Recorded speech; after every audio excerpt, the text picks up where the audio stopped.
ونعوذ بالله من شرور أنفسنا ومن سيئات أعمالنا من يهده الله فلا مضل له ومن يضلله فلا هادي له ونشهد أن لا إله إلا الله وحده لا شريك له ونشهد أن سيدنا حبيبنا ومولانا محمدا عبده ورسوله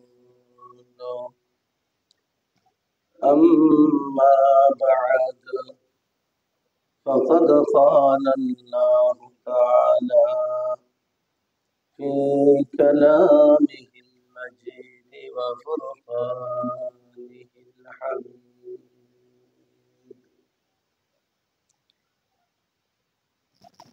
قد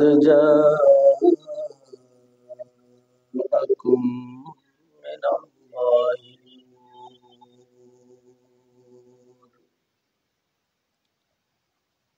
وقال رسول الله صلى الله عليه وسلم إن أثقل شيء يوضع في ميزان المؤمن يوم القيامة خلق حسن أو كما قال عليه الصلاة والسلام وقال تعالى في شان حبيبه مخبرا وآمرا إن الله وملائكته يصلون على النبي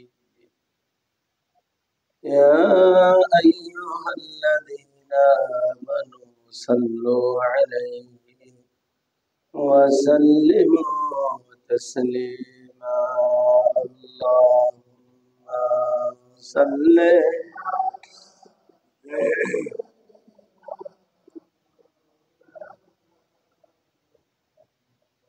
وعلى آل سيدنا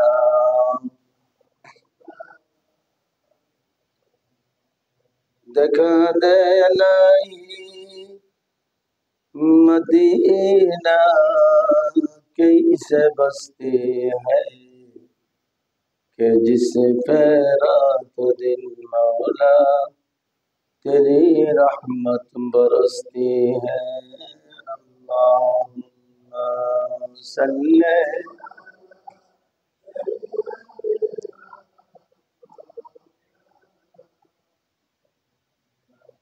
وعلى آل سيدنا مولانا আলহামদুলিল্লাহ আল্লাহ পাকের দরবারে অগণিত শুকরিয়া যিনি আপনি আমাকে মেহেরবানি করে আজকে জুমাতুসানি দ্বিতীয় জুমায় পবিত্র জুমার দিনে ফজিলতের দিনে রহমত বরকতপূর্ণ দিনে আল্লাহর ঘরে আসার তৌফিক দান করেছেন একটু আগে আসতে পারছি কালিমাতুশ শুকর আদায় করি বলি আলহামদুলিল্লাহ যে সমস্ত মানুষরা আমরা জুমার নামাজ পড়ি উপস্থিত মুহূর্তে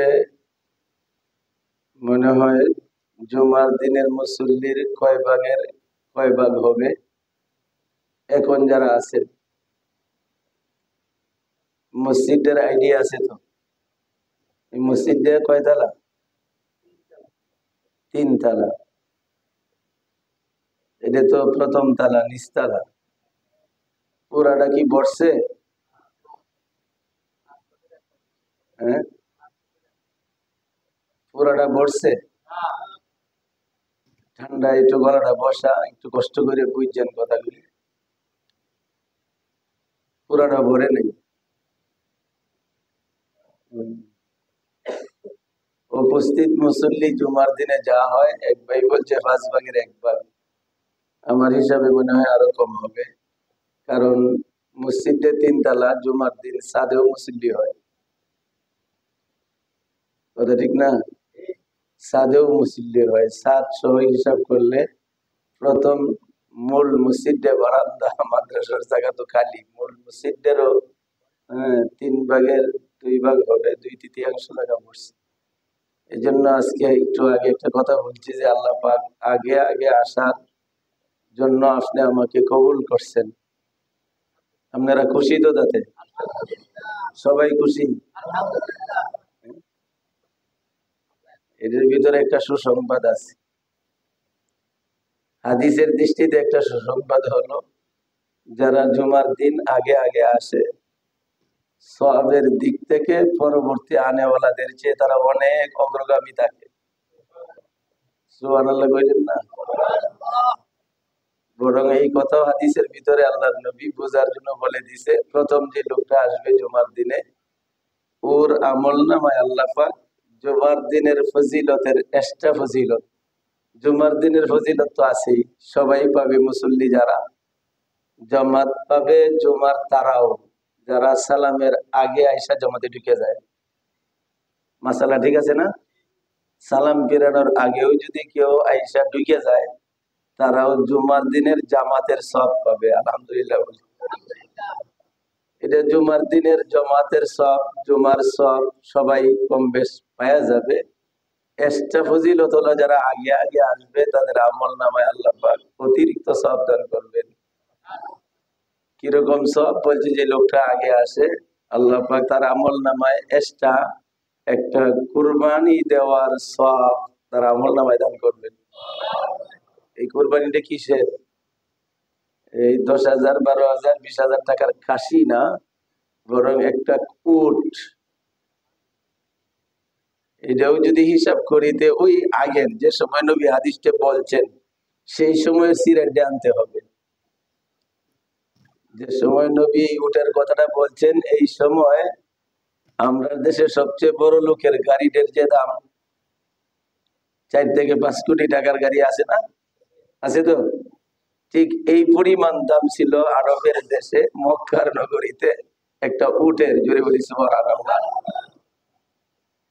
কারণ ওই সময়ে যে অবস্থা ছিল আরবের, এই 5 কোটি টাকার গাড়ি দেওয়াও সব জায়গায় যাওয়া সম্ভব ছিল না। উটটা যে সমস্ত জায়গায় যাইতে পারত, তাহলে 5 কোটি টাকার গাড়ির চেয়ে উটের দাম কম না বেশি? সেই সময় আল্লাহর নবী বলেন, যারা জুমার দিনের আগে মসজিদের ভিতরে প্রবেশ করবে, তারা আমল নামায় আল্লাহ পাক একটা উট কুরবানি করার সব দান করবেন। আল্লাহু আকবার। একটা সুসংবাদ। আরেকটা হলো, আখিরাতের জিন্দেগিতে গত জুমার আলোচনা ছিল, মৌতকে স্মরণ করা এটা মুসলমানের নামগত স্বভাব। নামের ভিতরেই মৌতকে স্মরণ করার ব্যবস্থা আল্লাহ পাক রাইখে দিছে। হুয়া সাম্মাকুমুল মুসলিমিন। আল্লাহ পাক হযরত ইব্রাহিম আলাইহিস সালাম সহ এই আল্লাহর পথে চলনেওয়ালাদের একটা কাফেলা, এই কাফেলার নাম রাখছে এটা মুসলমানদের কাফেলা। আর এই মুসলমানদের, মুসলমান, মুসলমান শব্দটার ভিতরে প্রথম মিম এভাবে রাখা হয়েছে যেন মুসলমান প্রতি মুহূর্তে মনে করে মৃত্যু সাথে সাথে আছে। মৃত্যু খালি মসজিদে আসার সময়, আল্লাহর পবিত্র ঘর তো, এই সময় মৌতটার সাথে থাকে না। হ্যাঁ, মসজিদেও আছে, মসজিদেও মৌত থাকে। এত ভালো জায়গায় নো আছে বলে ভালো আর বুড়া নাই, এমন কোন জায়গা নাই, সময় নাই যেখানে মৃত্যু তোমার সাথে নাই। মৃত্যু তোমার সাথে নাই, আছেই। এই জন্য মুসলমানরা মুসলমান করে নাম রাখছে যে ও মৌতকে যেন সাথে সাথে মনে করে। আর সাথে সাথে মনে করার অর্থ হলো মৌতের সামানা যেন সে তৈরি করে। মৌতের সামানা, হায়াতের সামানা তৈরিতে আমরা ব্যস্ত আছি না নাই? হায়াত মানে জীবন, এই জীবনটার সামানা তো তৈরি করার ভিতরে প্রতি মুহূর্তেই আমরা ব্যস্ত। হায়াত আর মৌত দূরানা কাছে গেছে, হ্যাঁ দূরানা কাছে গেছে, কাছাকাছি, এত কাছাকাছি আর কিছু নাই। আল্লাহু আকবার। বলে হায়াতটা তোমার সাথে আছে, এই জন্য লড়তেছো, চলতেছো, মসজিদে আসতে পারতেছো, ব্যবসা করতে পারতেছো, চাকরি করতে পারতেছো। কিন্তু যেহেতু হায়াত আর মৌত একসাথে লাগানো, আমি তোমার নাম মুসলমান রাখছি। হায়াতটার মতো মৌতটাকেও তুমি সাথে সাথে মনে করো, সাথে সাথে মনে করে মৌতের সামানা যেরকম হায়াতের সামানা তৈরি করতেছো, ব্যবসাওয়ালারা ব্যবসা করতেছো, চাকরিওয়ালারা চাকরি করতেছো, রাজনীতিবিদরা রাজনীতি করতেছো, বুদ্ধিজীবীরা বুদ্ধি কাটাইয়া চলতেছো। সবটি কিসের? হায়াতের না মৌতের? হায়াতের না মৌতের? আপনারাই বলতেছেন হায়াতের। তাহলে এটারে মৌতের বানানি লাগবে, যেহেতু হায়াতের সাথে মৌত লাগানো আছে। বলে মৌতের বানাইবা কেমনে? যে মৌতের বানানোর জন্য তোমার চাকরিওয়ালা চাকরি ছাড়ার দরকার নাই, ব্যবসাওয়ালার ব্যবসা ছাড়ার দরকার, দিন মজুরের কাজকর্ম ছেড়ে দেওয়ার দরকার নাই। তুমি যদি হায়াতটার জন্য যে কাজগুলি করতেছো, মৌতটাকে যদি সাথে মনে করো, তাহলে গত জুমায়ও বলতেছিলাম সিস্টেমটা একটু পরিবর্তন করিতে। সিস্টেমটা পরিবর্তন করিতে কি এর সিস্টেম? চাকরি তো চাকরি 9টার থেকে 4টা, 10টার থেকে 5টা, এটার সিস্টেম আর কি বদলাম? বলে না, চেয়ারও বদলিবে না, মানুষও বদলিবে না, খাতা কলমও ঠিক থাকবে, শুধু তোমার স্বভাবটা বদলাবে। তোমার স্বভাবটা, ব্যবসার দোকান পরিবর্তনের দরকার নাই, ব্যবসার দোকান পরিবর্তনের দরকার নাই, ব্যবসার মাল পরিবর্তনের দরকার নাই, হ্যাঁ পাল্লা পাথরও পরিবর্তন করার, বাটকারা চেঞ্জের প্রয়োজন নাই। তোর স্বভাবটা পরিবর্তন কর। যেহেতু তুই মুসলমান আর তোর সাথে মৌতটা লাগানো, এই পাল্লার ভিতরে মাল উড়াইতেছ দিতেছ, এমন অবস্থায় আজরাইল কইতে পারে এই যে 3 পর্যন্ত বা 1 পর্যন্ত গঞ্চস, সামনে 4 আর 2 গণার তোর সুযোগ নাই। হইতে পারে কি পারে না? কেন? যে আমি মুসলমান। যেভাবে হায়াতের জন্য ব্যবসার গদিতে বসছি, গদিতে বসার পরেও আমি মনে করতে হবে আমি মুসলমান, মৌত আমার সাথে লাগানো। এই ব্যবসার পাল্লাটায়, এই ব্যবসার বাটকারাটায়, এই ব্যবসার সম্পদে আমাকে যদি মৌতের কথা স্মরণ করি, তাহলে এই বাটকারা, এই পাল্লা, এই সম্পদ আমাকে জান্নাতি বানায়।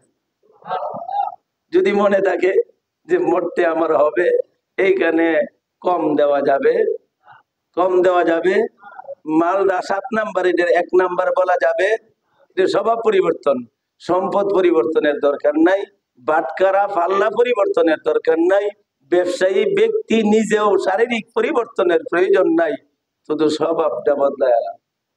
এই স্বভাবটা বদলানোর নামেই মুসলমান, স্বভাবটা চেঞ্জ করার নামেই মুসলমান। আল্লাহর হাবিব আবু বকর, হযরত উমর তাদের কথা বলতেছেন, তারা ইসলামের আগে যে জায়গায় ছিল, যে মন ছিল উঁচা লম্বা কালো ধলা, হ্যাঁ মোটা চিকনা, কোনো পরিবর্তন করে নাই। তারা শুধু স্বভাবটা বদলায়া আগে ছিল জাহান্নামের পারে, পরে দুনিয়ায় থাকতেই জান্নাতের একটা টিকিট আল্লাহর নবী ধরায় দিছে।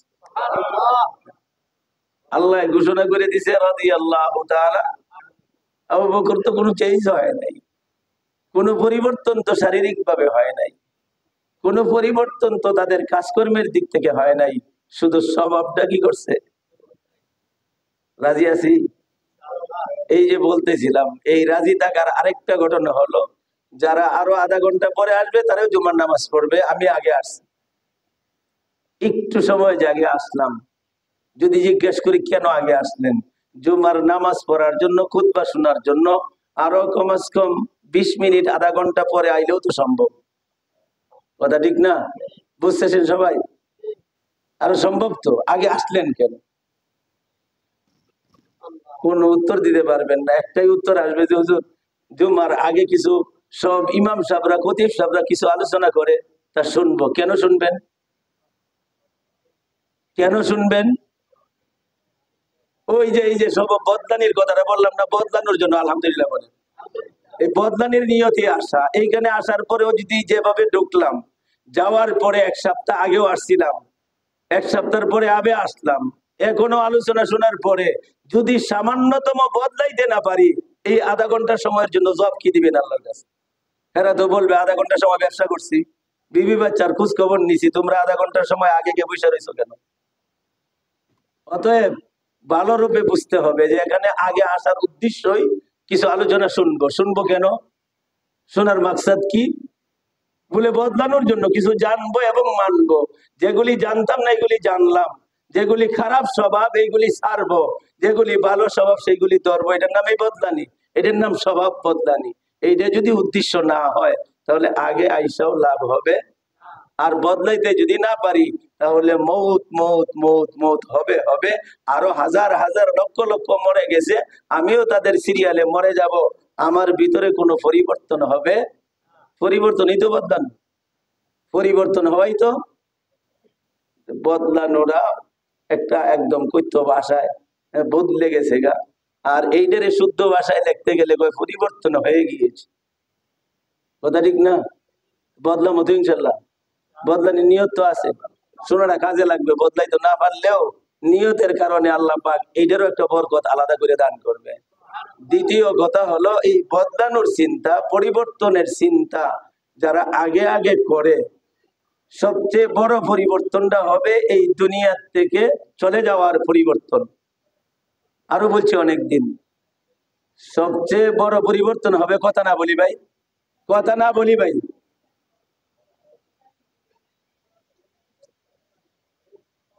ভাই এক ভাই পিছনে গিয়ে ওনারে জায়গা দেয়া যায়, এক ভাই পিছনে যান গা, মুরব্বী মানুষ বসে যান।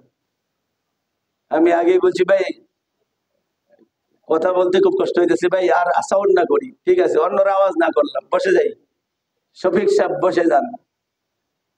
ভাই পরিবর্তন, সবচেয়ে বড় পরিবর্তন বলে এই দুনিয়া থেকে মাটির উপর থেকে নিচে চলে যাওয়া, এটা হলো বড় পরিবর্তন, ঠিক না? এই বড় পরিবর্তনটারে এই শরীয়তের ভাষায় আরবিতে বলে ইন্তেকাল। বলে পরিবর্তন তো মানুষ রামপুরা, পূর্ব রামপুরা থেকে মেইন রোডে যায়, এও পরিবর্তন। বলে এন্তেকাল কইরা সাইদুর রহমান সাহেব রামপুরা চলে গেছে, এন্তেকাল বলে না।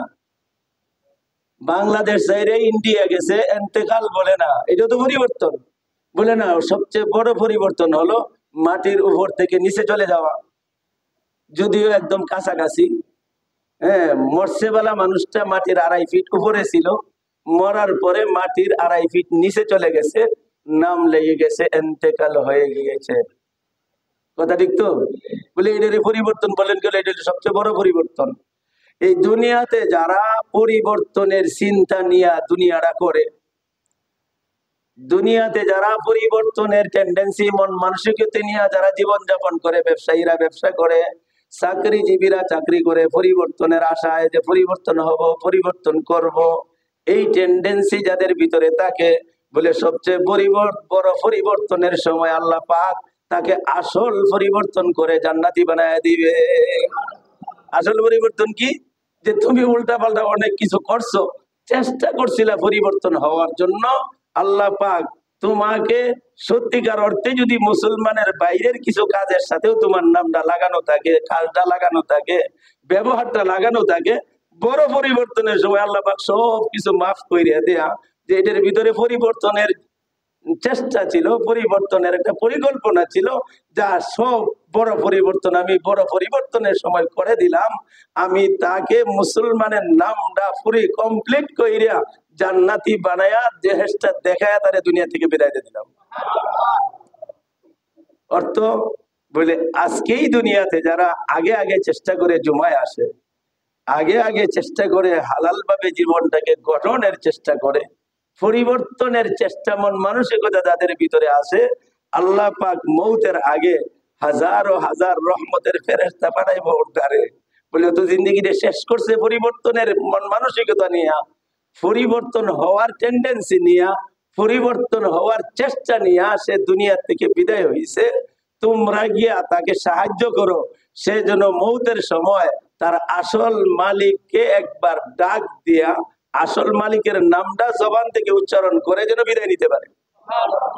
আয়েশা বলে থাকে, বান্দা তুই না নামাজের সময় মুয়াজ্জিনের আজান শুনতে আশহাদু আল্লা ইলাহা ইল্লাল্লাহ, তুই না গড়তে বাইরে হওয়ার সময় বলতে বিসমিল্লাহি তাওয়াক্কালতু আলাল্লাহ, ওই যে নেক কাজগুলি ফাঁকে ফাঁকে করছে, এই নেক কাজগুলির শব্দ ব্যবহার তার সামনে তুলায় ধরতে থাকবে, দৈরে টাস করে জীবনের শেষ শ্বাসটা যে বেলা সারে বলা আল্লাহ ডাক মারবে।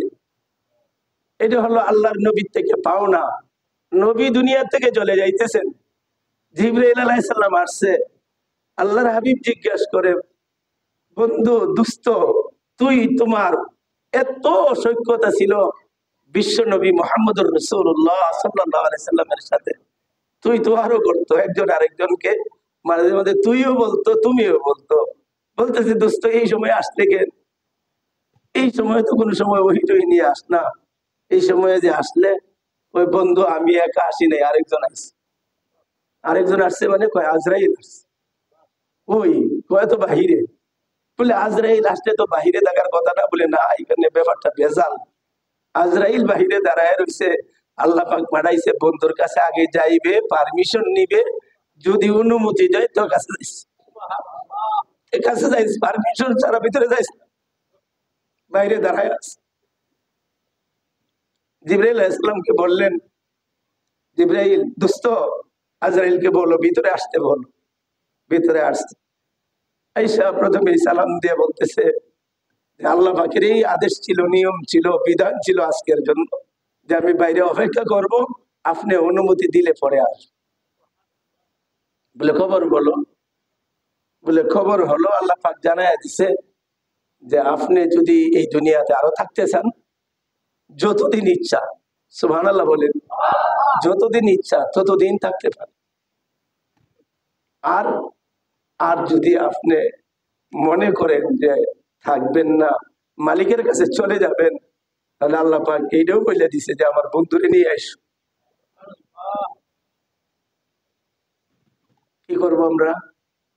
অপশন যদি দেয়, হবে তো নাই, কথার কথা যদি অপশন পাওয়া যায় কি করব? বলেন বুকে হাত দিয়া, বুকে হাত দিয়ে বলেন কি করবে? জীবনের হায়াতটা মায়ার, বাড়ি বিটা সব তো সারি, আরেক কয়েক মিনিট টাকার জন্য লক্ষ লক্ষ টাকার সপ্তাহের বিল আসে, লাইফ সাপোর্টে নিয়ে যাই নিজেদের আত্মীয় স্বজনকে।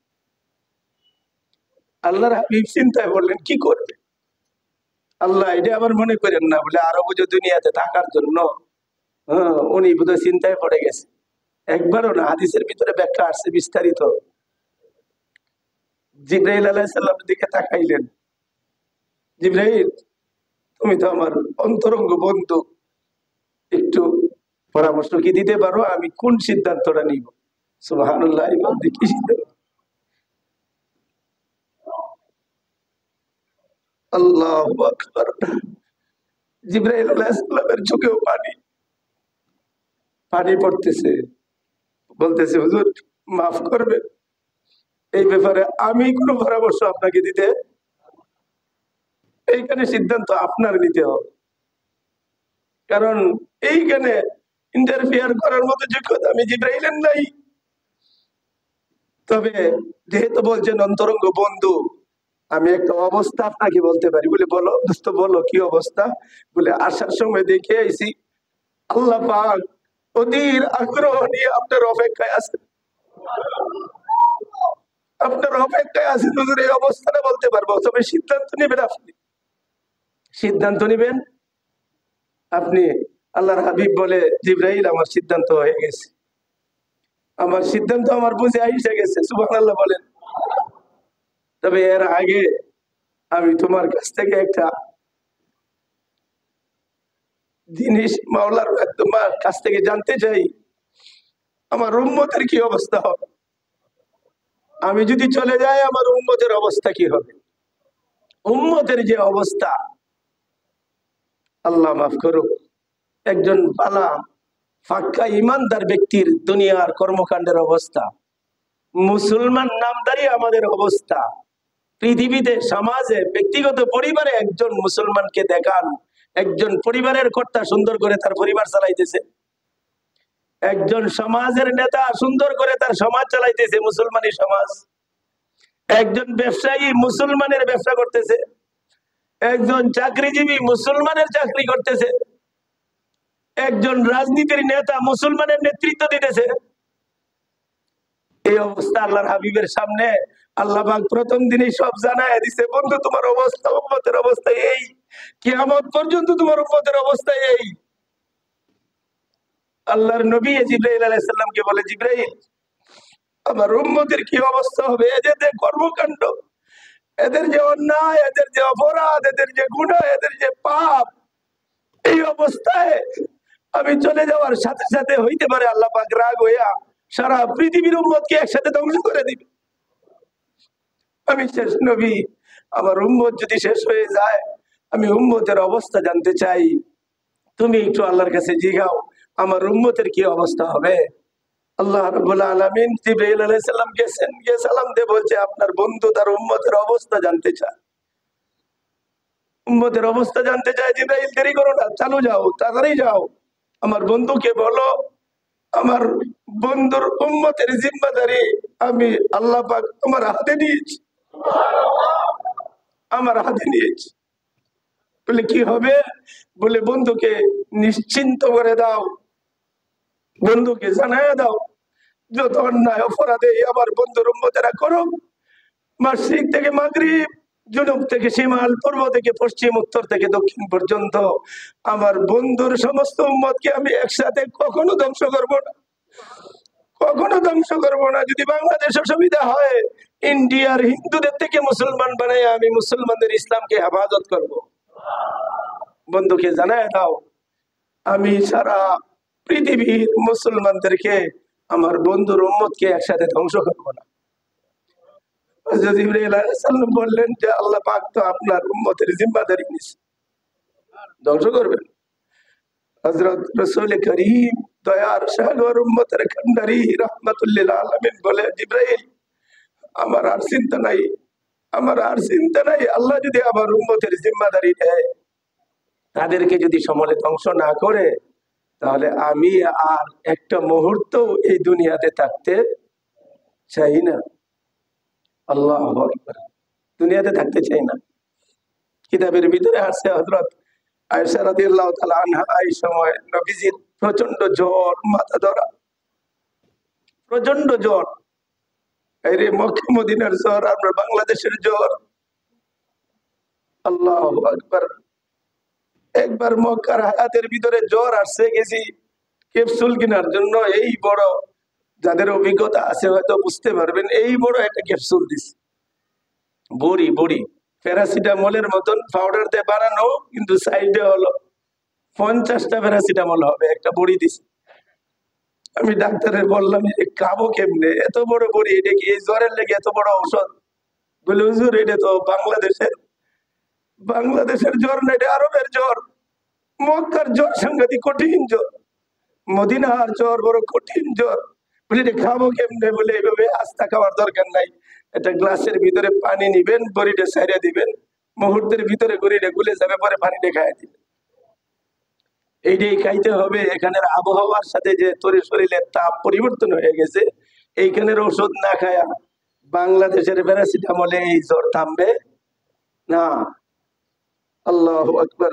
রাসূলের জ্বর, প্রচন্ড জ্বর, এমন গরম, নিজের হাতটা আয়েশা রাদিয়াল্লাহু তাআলা আনহা নিজের হাত একটা কাপড় ভিজায় ভিজায় মাথা মুছতেছিলেন, জলপট্টি দিতেছিলেন। রাসূলের পরেও গরমের তাপে অস্থির হয়ে নিজেই অনেক সময় পানির পাত্রে নিজের হাতটা রেখে নিজেই কপালে মুছে দিত। এত গরম, এত কষ্ট। আয়েশার বুকের উপরে রাসূলের মাথা তুতির নিচে করে নিয়ে এরকম ভাবে করতেছে। কোন বর্ণনে আসছে রাসূলের চেঞ্জ আসতেছে, আবার যাচ্ছে, প্রচন্ড ব্যথা, যেরকম গায়ের তাপও এরকম সেন্স আসে আবার যায়। শেষ আসতেই বলে যে আয়েশা এখন কোন নামাজের সময়, এখন কোন নামাজ রাখতো? এই সময় কইতে কইতে বলে না এখনো নামাজের সময় হয় নাই। শেষে একবারে বলছে যে হুজুর নামাজের জমাতের সময় হয়ে গেছে। মদিনার আপনার সাহাবীরা আপনার অপেক্ষা করতে করতে যে আপনি আর যাইতে পারবেন না, আপনার যাওয়া আর সম্ভব না। আবু বকরের ইমামতিতে, আমার আব্বার ইমামতিতে সাহাবারা জামাত শুরু করে দিচ্ছে। নামাজ শুরু হয়েছে, রসুল বলেন পর্দার একটু সরাও, মাথাটা আর একটু বাসাও। আয়েশা বলে আমি আর তার সাথে মাথাটা আরো বাসাইলাম, জানালার পর্দা সরাইলাম। রসুল জামাতের দৃশ্য দেখতেছেন, একবার মুস্কি মুস্কি হাসতেছেন আর একবার কাঁদতেছেন। আয়েশা জিগান আল্লাহর হাবিব এমন অবস্থা কেন, কান্দেন কেন, হাসেন কেন? বলে কান্দি যে এই নামাজের জন্য আমি নবী পৃথিবীতে সবচেয়ে বেশি আঘাত পাইছি, সবচেয়ে বেশি কষ্ট পাইছি নামাজের জন্য। আমি নামাজ পড়তেছিলাম কাবার হেরেমে, কাফের মুশরিকরা আমার মাথা পিঠের উপরে উটের পুরা বুড়ি ডেন্ডে ফেলাই দিছে। অনেক চেষ্টা করতেছিলাম, উট অনেক বড় প্রাণী, তার বুড়িটা অনেক বড়, চেষ্টা করতেছিলাম, আমি কোন অবস্থায় মাথা উঠাইতে পারতেছিলাম না। সেজদার কারণে বুড়ি আমার উপরে পড়া। উহুদের দাঁত ভাঙছে এক নামাজকে প্রতিষ্ঠা করার জন্য। তায়েফের ময়দানে মায়ের খেয়ে পুরা শরীরটা বাংরির মতো ফেটে গেছে নামাজের জন্য। এই জন্য কান্দি। বলে হাসেন কেন? বলে আর কষ্ট আজকে নাই, আমি চলে যাওয়ার পরেও মনে করি আমার উম্মতেরা নামাজ কিভাবে ধরে রাখবে, নামাজকে ধরে রাখবে। এই জন্য মনের ভিতরে একটু হাসি। এই জন্য শেষ সময় বলতেছিলাম আল্লাহর হাবিব দুনিয়া থেকে চলে গেছে, দুনিয়া থেকে চলে গেছেন। শেষ মুহূর্তে বলেছেন আসসালাতু ইয়া উম্মতি, মনে রাখেন তিনটে কথা নবীর জীবনের শেষ কথা। আসসালাতু ইয়া উম্মতি, আসসালাত, আমার উম্মতেরা নামাজ, নামাজ, নামাজ। আমার জীবনের সবচেয়ে বেশি কষ্ট, সবচেয়ে বেশি পরিশ্রম এই নামাজের জন্য। নামাজ ওয়ামা মালাকাত আইমানুকুম, সাথে সাথে বন্দাদের হক, তোমাদের অধীনস্থ কর্মচারীদের হক। সাবধান কোন ধনী মানুষ, সাবধান কোন ধনী ব্যক্তি তার অধীনস্থ লেবারদের সাথে যেন দুর্ব্যবহার না করে। তাদের হকের ব্যাপারে, দুনিয়ার অপরাপর মানুষের হকের ব্যাপারে যেন সাবধান হয়। এই যে তিনটে কথার 2 নম্বর কথা। 3 কথার প্রথম কথা ছিল নামাজ, নামাজ, নামাজ। 3 কথার 2 নম্বর কথা ছিল তোমাদের অধীনস্থ মানুষের হক, পরস্পরে মানুষের হক, সন্তানের উপরে পিতার হক, পিতার উপরে সন্তানের হক, ভাইয়ের উপরে স্বামীর উপরে, পরস্পরের মানুষের উপরে হক। হকের ব্যাপারে তোমরা সাবধান থাইকো। হুজুর 3 কথার 2 কথা বললেন। শেষ কথা 3 নাম্বার কথা কি ছিল? 3 নাম্বার কথা ছিল আল্লাহু আকবার। যে হাত দিয়ে রসুল কপাল মুছতেছিলেন, জীবনের শেষ কথা, অনেক কষ্ট করে, শরীর দুর্বল, অনেক কষ্ট করে জিবরাইল বসা, আজরাইল এখানে বসা, অনেক কষ্ট করে আল্লাহর নবী হাতটা উপরের দিকে উঠাইলেন, উপরের দিকে হাতটা উঠে ডাক মারলেন আল্লাহুম্মা রফিকাল আলা। বুখারী, মুসলিম, তিরমিজি সহ অনেক সহিহ হাদিসের কিতাবের ভিতরে এই হাদিসটা বর্ণিত হয়েছে, বর্ণনা করা হয়েছে। শেষ কথা আল্লাহর নবীর হাত বাড়াইছেন, হাত বাড়ায় ডাক দিছে আল্লাহুম্মা রফিকাল আলা, ওগো ঊর্ধ্ব জগতের সুউচ্চ মর্যাদার অধিকারী আল্লাহ, আমার বন্ধু। হাতটা বাড়ায় বন্ধুকে ডাক দিছে। ব্যাখ্যাকারীরা বলেন হয়তো এরকম যে আল্লাহর নবী যেন বলতেছিল মাবুদ আমি তোমার কাছে আসতে চাই, তুমি আমার হাতে ধরো, তুমি আমার হাতটার মধ্যে ধরো, আমি তোমার কাছে আসতে চাই, তোমার কাছে আসতে চাই। হাত উঠাইছে। ব্যাখ্যাকারীরা বলে মনে হয় সাথে সাথে আল্লাহ পাক আসমানের সব কয়টা দরজা খুলে দিয়েছেন, 70,000 নূরের পর্দা সরে গেছে। আল্লাহ পাক আরশে আজিম থেকে যেন তার বন্ধুর হাতে ধরে ফেলাইছে। বন্ধু আমারে ধরতে বলতেছো, ধরে ফেলাইছে। শেষ কথা ছিল আল্লাহ, শেষ কথা ছিল আল্লাহ, আল্লাহুম্মা রফিকাল আলা। দুনিয়াতে জীবনটা গঠন করবা কেন? ব্যবসায়ী, চাকরিজীবী, তোমাদের ব্যবসার ভিতরে, চাকরির ভিতরে, শ্রমিকরা শ্রমের ভিতরে শেষ কথাটা এটাই থাকবে, আশা জীবনের সব শব্দটা যেন আমার মুখ থেকে আল্লাহ বাহির হয়ে যায়। আজকে যারা আগে আগে এই জমাতে আসে, আজকে এই ব্যবসার ভিতরে জীবন গঠনের চেষ্টা করে, জীবনটা কাটিয়ে দেওয়ার জন্য নয়। গত জুমায় বলতেছিলাম, এত মূল্যবান জীবন আল্লাহ পাক হায়াতটা এত দামি বানায় দিছে, কাটিয়ে দেওয়ার জন্য নয়, গঠন করার জন্য, পরিবর্তনের জন্য। যেদিন ইসলামের যে কথাটা শুনবা, ওই দিনে এই কথাটা পরিবর্তন করার সিদ্ধান্ত নিবা, তবেই হবে তোমার জীবনের শেষ পরিবর্তন মৃত্যু। সেই দিন তুমি আসল পরিবর্তন, ইসলাম আর মুসলমানি নিয়ে কবরে যাওয়া, আল্লাহকে ডাক দেওয়া তোমার জন্য আল্লাহ পাক সহজ করে দিবে। জীবনটা কাটাইয়া দিলাম, জীবনটা কাটাইয়া দিলাম, যে কাটাইছো এই কাজেই চতুর্দিক দিয়ে বেড়া দিবে মৌতের সময়। সেই ব্যবসা, সেই চাকরি বেড়া দিবে আইসা, সেই পরিবার, সেই সমাজ চতুর্দিক দিয়ে বেড়া দিবে। জীবনটা কাটাইছো যাদেরকে নিয়া, আর জীবনটা পরিবর্তনের চেষ্টা করে যদি পরিবার চালাও, জীবনটা চেষ্টা করে যদি সমাজ চালাও, দেশ চালাও, জীবনটা পরিবর্তন করে যদি নেতৃত্ব দান করো, জীবনটা পরিবর্তন করে যদি চাকরি করো, এই চাকরি তোমাকে সাহায্য করবে। তুই তো পরিবর্তনের চেষ্টা করছিলে, শেষ পরিবর্তন, বড় পরিবর্তন, তোর দুনিয়া থেকে বিদায় হওয়া, তোর নামের সাথে লাগবে আজকে ইন্তিকাল। আজকে পরিবর্তন, চূড়ান্ত পরিবর্তন, আজকে তোর নামের সাথে লাগবে যা আমি তোকে সাহায্য করতেছি। আসল ঠিকানা জান্নাতের পরিবর্তন হওয়ার জন্য তুই তোর মালিককে একবার ডাক মার, আল্লাহ আল্লাহ আল্লাহ করে ডাক মার। মুখ দিয়ে আল্লাহ শব্দ বাহির হয়ে যাবে। আল্লাহর হাবিব হাদিসে বলে দিয়েছেন, যেই লোকটার জীবনের শেষে এই শব্দটা বলার সুযোগ আসবে, আল্লাহ পাক ওই ব্যক্তির সামনে, নারী পুরুষের সামনে, যুবক বৃদ্ধ বৃদ্ধাদের সামনে জান্নাতের দরজাটা খুলে দিয়ে তাকে বলবে যে আমার ঘর, আমার জায়গা, আমার বাড়িতে আমারে ডাক দিয়ে তুই এই ঘরে ঢুকে যা। জান্নাতটা দেখে দেখে মালিককে ডাক মাইরে, মালিকের অনুমতি নিয়া, মালিকের অনুমতি নিয়া ওই আসল বাড়ি জান্নাতের মালিকানা আল্লাহ পাক দান করবে। পরিবর্তন করবো তো, শারীরিক পরিবর্তন, নিজের শরীরে যদি পরিবর্তন থাকে, একটু পরিবর্তন করি, একটু চেঞ্জ করি। শরীরে পরিবর্তন আছে না নাই? মদিনার সাথে মিলানোর চেষ্টা করি শরীর নেবে। শার্ট কাটটারে একটু মদিনায় নিয়ে যাই। যারা রে ডাকতেছি এরাই আসবে, যাদেরকে খুশি করার জন্য আজকে মাথার চুল কাটি, দাড়ি কাটি, এরা আসবে মৌতের সময়। আর মদিনাকে খুশি করার জন্য মাথার চুল কাটি আর যদি দাড়ি কাটি, ও যুবক নিশ্চিত জেনে রাখো, মদিনার নবী তোমার কবরে আইসা সান্ত্বনা দিবে, মৌতের সময় সান্ত্বনা দিবে। চিন্তা করিস না, আসি তোদের নেতা, আমি তোদের লিডার।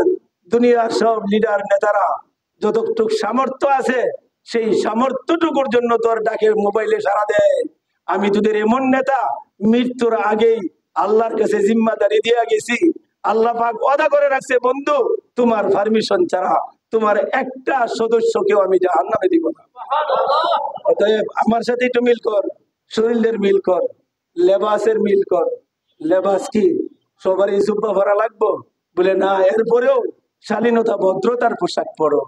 হ্যাঁ, এখনো যদি দাড়ি পাকা, চোখের বোয়া ফাইকে গেছে, এমন একটা গিঞ্জি, এমন একটা টুস পায়জামা পরে সকালবেলা হাঁটতে বাইরো। মুসলমান, তোমার কি মৌতকে না একটু আগে বিশ্বাস করছো? তুমি যে হাঁটতে গেলা, মৌত কি তোমার সাথে নাই?